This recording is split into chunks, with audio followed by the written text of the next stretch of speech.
Hi ಎಲ್ರಿಗೂ ನಮಸ್ಕಾರ, welcome to my mini vlog. ಇವತ್ತು ಬೆಳಗ್ಗೆನೇ ಎದ್ದು ನಾನೇ ಬಾಗಿಲಿಗೆಲ್ಲ ನೀರು ಹಾಕ್ಬಿಟ್ಟು ರಂಗೋಲಿ ಹಾಕಿದ್ದೀನಿ. ಸೊ ಸಿಂಪಲಾಗಿ ಹಾಕ್ತೀನಿ ರಂಗೋಲಿ, ನನಗೆ ಅಷ್ಟೊಂದೆಲ್ಲ ಬರಲ್ಲ. ಹಾಗೆ ಬೆಳಗ್ಗೆ ಮಾಮೂಲಿ ಟೀ ಮಾಡ್ಕೋತಾ ಇದ್ದೀನಿ. ನನಗೆ ಟೀ ಮಾಡಿಕೊಂಡೆ, ಅಷ್ಟರಲ್ಲಿ ಅಪ್ಪಾಜಿ ಕೂಡ ಬಂದರು ತಿಂಡಿ ತೊಗೊಂಡು. ಅವ್ರಿಗೆ ಕಾಫಿ ಮಾಡಿಕೊಟ್ಟೆ. ಅರುಣ್ ಅವರು ಕಾಫಿ ಟೀ ಏನು ಬೇಡ, ಡೈರೆಕ್ಟ್ ತಿಂಡಿ ಮಾಡ್ತೀನಿ ಅಂತ ಹೇಳ್ಬಿಟ್ಟು ತಿಂಡಿ ತಿಂತಾಯಿದ್ರು. ಸೊ ಇವತ್ತು ವಾರ ಆಗಿರೋದ್ರಿಂದ, ಮನೆ ದೇವ್ರ ವಾರ ಆಗಿರೋದ್ರಿಂದ ಮತ್ತೆ ಪೂಜೆ ಮಾಡ್ತೀನಿ ಅಂದರು. ನಾನೆಲ್ಲ ಒರೆಸ್ಕೊಟ್ಟೆ. ಆಮೇಲೆ ರೆಡಿ ಆಗಿಬಿಟ್ಟು ಬೇಕ್ರಿ ಕಡೆ ಹೊರಟೆ. ಲೇಟಾಗಿ ಟೀ ಕುಡ್ದಿದ್ರಿಂದ ಮನೇಲೇನೂ ಟಿಫನ್ ಮಾಡ್ಕೊಳ್ಳಿಲ್ಲ. ಸೊ ಬೇಕ್ರಿ ಹತ್ರನೇ ತೊಗೊಂಡು ಬಂದು ಲೇಟಾಗಿ ತಿಂಡಿ ತಿಂದೆ. ಇವತ್ತು ಅಮ್ಮ ಪಲಾವ್ ಮಾಡಿ ಕೊಟ್ಟು ಕಳಿಸಿದ್ರು. ಸೊ ಮಧ್ಯಾಹ್ನಕ್ಕೂ ಅದೇ ತಿಂದೆ ನಾನು.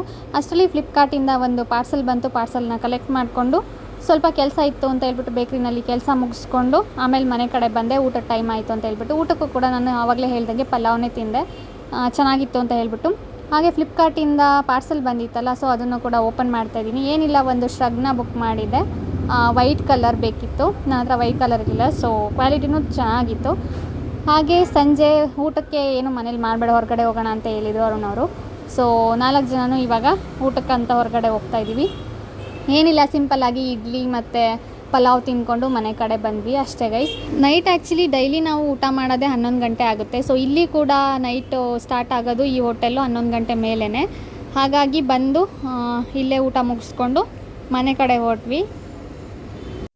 ಒಂದೊಂದ್ಸಲ ಮನೆಯಲ್ಲಿ ಅಡುಗೆ ಮಾಡೋಕ್ಕೆ ಬೋರ್ ಅನಿಸಿದಾಗ ಈ ಥರ ಹೊರಗಡೆ ಹೋಗಿ ಊಟ ಮಾಡ್ಕೊಂಡು ಬರ್ತೀವಿ. ಮಾಮೂಲಿ ಬೆಳಗ್ಗೆ ಮಧ್ಯಾಹ್ನ ನಮ್ಮ ಹೋಟ್ಲಲ್ಲೇ ಆಗುತ್ತೆ.